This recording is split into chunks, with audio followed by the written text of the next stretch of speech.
Oui, bonjour. Je me présente.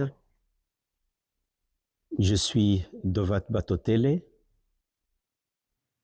Je suis le président de la communauté catholique congolaise de la région d'Ottawa-Gatineau, ici dans la région de la capitale canadienne. Je suis ici dans cette église. Ça fait très longtemps que je suis membre ici dans cette église. Donc, c'est depuis 2011, si j'ai une bonne mémoire. Donc pratiquement 14 ans. Euh, il faudrait peut-être que je situe cette église. C'est une église qui est située au 344 avenue Cyr, euh, dans le quartier Vanier, ici à Ottawa, dans la région de la capitale canadienne. Nous avons dans cette communauté trois grands défis. Trois grands défis que je trouve très important d'énumérer ici. Le premier grand défi, c'est celui qui est lié à l'immigration. La plupart des fidèles que nous avons ici sont des fidèles qui sont issus de l'immigration. Et donc, quand nous recevons des membres dans cette église, ils sont confrontés à des difficultés de recherche d'emploi. Et quand il en arrive aux plus jeunes, eux aussi, ils sont à la recherche de leur scolarité.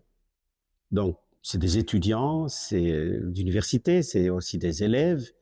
Et donc, quand ils vont chercher du travail, en parlant des parents, où ils cherchent du travail, où ils vont chercher la scolarité, nous perdons suffisamment de membres ici. Et donc, c'est un grand défi. Et maintenant, il se pose le deuxième défi, c'est celui de la rétention. En conséquence, d'ailleurs. Alors, comment retenir les membres qui viennent, des nouveaux qui sont rentrés? Alors, c'est un grand défi parce que nous n'avons pas quelque chose qui pourrait nous aider à le retenir. Alors, le troisième défi que je pourrais citer ici, c'est celui de transport. Il y a tous les membres qui arrivent ici dans cette église n'habitent pas aux alentours de l'église. Donc, il y en a qui sont très, très loin, qui habitent très loin, et le problème de transport se pose, parce qu'il y en a qui n'ont pas de moyens de transport. Et il y a aussi des personnes vulnérables qui ne peuvent pas se déplacer très facilement en utilisant le transport public. Donc, ça, c'est un grand défi. Alors, ayant déjà parlé des défis que nous relevons ici, ici dans notre communauté, je peux parler aussi de l'enjeu. Nous avons pas, je peux rassembler tous les enjeux en un seul. Le seul enjeu majeur que nous avons ici, c'est avoir notre propre paroisse. Nous n'en avons pas encore. Si nous regardons à gauche et à droite, nous trouvons qu'il y a des communautés qui ont déjà il y a des communautés qui ont leur propre paroisse. Nous n'en avons pas. Et ça, c'est un grand enjeu. Et nous sommes donc à la recherche de notre propre paroisse. Et donc, nous espérons que le jour où nous aurons notre propre paroisse, nous allons, ça sera pour nous une grande fierté et ça va nous résoudre beaucoup de problèmes. Surtout, nous allons constituer un potentiel au niveau de l'archevêché et aussi nous serons capables de constituer une sorte de poumon, un poumon très important au niveau de l'archevêché. J'ai parlé de défis, j'ai parlé des enjeux. Bon. Et c'est le moment aussi de parler de l'espoir. Quel espoir nous avons pour demain? L'espoir, au fait, en tant que président de cette communauté, mon espoir réside sur la création d'un centre d'accueil pour les fidèles, pour les chrétiens catholiques qui veulent venir exprimer leur foi en Jésus-Christ. Alors, si nous avons un centre d'accueil ici, cela va aussi nous résoudre beaucoup de problèmes. Des problèmes liés, par exemple, à la recherche d'emploi et surtout chez les jeunes. Et nous avons aussi des problèmes de, d'aide aux devoirs, parce que nous avons des jeunes qui sont au niveau élémentaire ici en Ontario, des jeunes qui sont au niveau du secondaire, des jeunes qui sont au niveau universitaire. Donc, on peut créer des opportunités pour ces jeunes à pouvoir se ressourcer ici dans ce centre d'accueil et peut-être leur trouver du travail. Parce qu'il y en a qui n'ont pas du travail, surtout les jeunes qui arrivent, des nouveaux, qui ne savent vraiment pas comment se retrouver dans ce nouveau milieu, dans ce nouveau pays.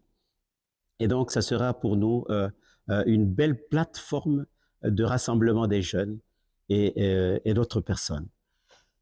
Dans ce centre d'accueil, ça sera aussi pour nous une belle occasion d'intégrer la technologie et aussi l'apprentissage des langues, surtout les langues nationales. Nous en avons deux ici au Canada, le français et l'anglais.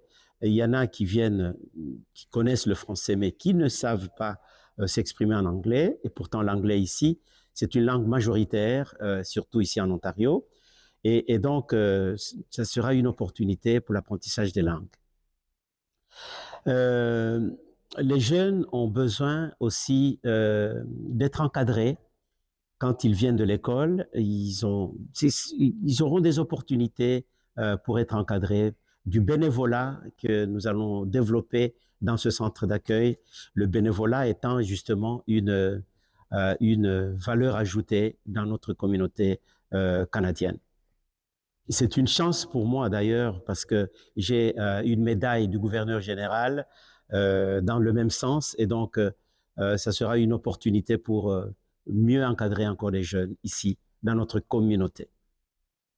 Ayant parlé de l'espoir pour notre communauté, laissez-moi aussi le temps de vous parler de la réussite. Nous avons, je peux dire que nous devons être fiers quand même de notre communauté parce que nous avons réussi d'une certaine manière à pouvoir trouver une communauté qui développe une diversité, qui souligne, en fait, je veux dire, qui souligne la diversité des tribus. Nous venons du Congo, la République démocratique du Congo, où il y a plus de 400 tribus.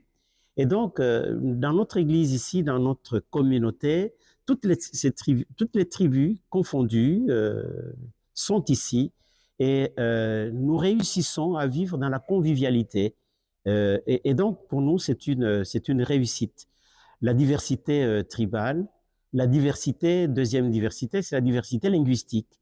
Et donc, nous utilisons 4 langues dans notre liturgie. Et ces 4 langues sont le Lingala, le Swahili, le Kikongo et le Chiluba. Et donc, en parlant de la liturgie, ces 4 langues sont diffusées et ça aide à nous retrouver encore comme si nous étions dans notre pays et en même temps, nous nous intégrons dans cette nouvelle société qui est la société canadienne. La troisième dimension de la réussite, c'est la diversité en termes d'âge.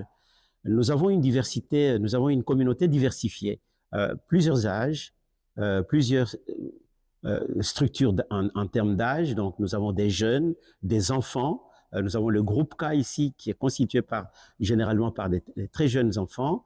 Et nous avons des gens en âge moyen et nous avons aussi des personnes âgées. Donc, ça, c'est une grande réussite parce que toutes ces diversités-là, tribales, linguistiques et en termes d'âge, c'est une convivialité. Et donc, nous vivons comme une famille. Nous vivons en amitié, nous vivons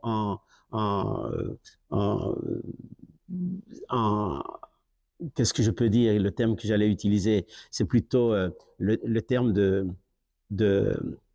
d'entraide, vous voyez? Donc, nous nous entraidons de notre façon Et malgré le peu de moyens que nous avons, mais nous réussissons à être proches les uns des autres et à nous assister surtout pendant des moments difficiles.